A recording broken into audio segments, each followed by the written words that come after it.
John Brophy, which I had met when he was a coach of the Toronto Maple Leafs, passed away, 83 years old. Was a very tenacious guy,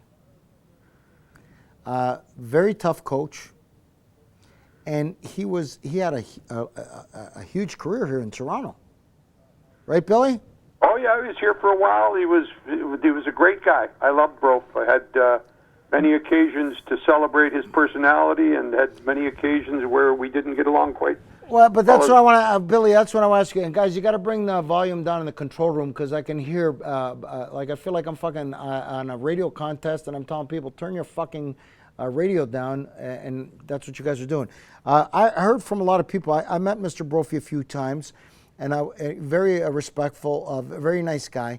But a lot of people who knew him well, like you did, that he had a much more somber and much more relaxed, not as intense as he was behind the bench. In socially, he was a kinder, nicer, more approachable guy. Is that true? Absolutely, that's what he was. So that's very good description of him. Once he either lost the game after the game, you couldn't talk to him. You didn't bother him before the game, but once that was settled in and you had an off day, he was a very quiet, respectful person. So Brophy worked for Harold Ballard. Yes, he did. He was Harold's favorite. And he knew how to talk to Harold, and Harold knew how to talk to him. Yep. And was John Brophy the guy they put the bag on? No, that was Roger Nielsen. Roger Nielsen. That's the guy they wanted to put the bag on, yeah. How humiliating would that be to anybody? Yeah, well... Because Roger Nielsen was a great coach and a great human being. And a lot of people who played for him that I know very well said he was the kindest human being in the world. He was.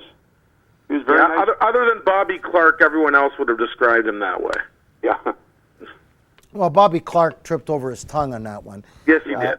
I think if Bobby Clark had a chance to take that back, he would take that back. Of course, absolutely. But to say we didn't tell him to go get cancer Right. was one of the stupidest things I've heard from anybody. Correct. Yeah. But a lot of people who know Bobby Clark say he's a good guy and he just slipped.